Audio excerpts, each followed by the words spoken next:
So this particular monster still needs to have a button to meet all the criteria. So let's do a little check, shall we? We've stitched the mouth, which is not part of the criteria, but it is kind of fun, right? We've done the eyes, all of which were the overcast stitch. I sewed on a heart in the back using a running stitch. My heart in the front was done also with an overcast stitch. It is now time for me to sew a button on, for me to meet all of the required steps. So I'm going to come up to the back, I'm holding my button, and I want to make sure that this thread especially is not going to get in a big knot back there. I do not want it to move because I want that good button sewn in the back.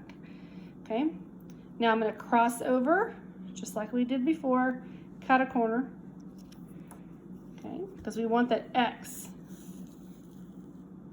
And I'm going to do this how many times? 3 times. Right where I started, I'm doing a little tug right down across from it, not directly across, but diagonal across. Okay, since we're using embroidery thread, this is really going to be a very secure button. So if you want to use, because it is so thick, if you're wanting to use the regular thread, you certainly can, because it does make it really thick. Okay, most buttons aren't sewn on with embroidery thread. Okay, but we're going to finish it out. I've got no loops so far up there, which is good. To come across to the other side, come up, cross over, go down.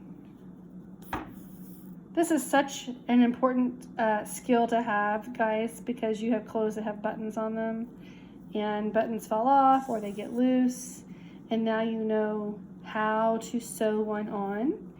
And the only thing that you might need to make sure that you're doing, that I fell into sewing on a button and learning how to do it, is you need to make sure that you put the button in the same place where the button was before. Okay, there we go, found it.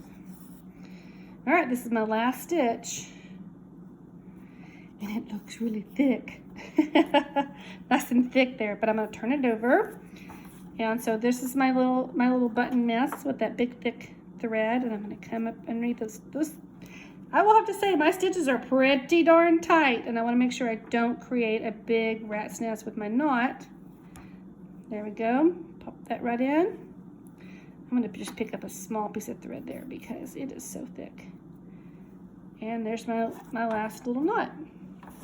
So now I'm gonna cut it off as always and discard my excess thread because it's not needed. Can't use it for anything. And our next steps will be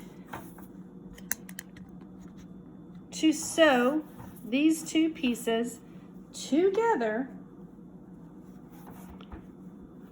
and then stuff it, and you are done. If you want to add anything else to it, that is on your own, but I will tell you that this, you don't want it to take too much longer. I think the only other thing I might add to this is just a little bit of, fuzzy hair, if not on this one, on another one, so that you guys can see that particular embellishment as well. Okay, thank you. Have a great day.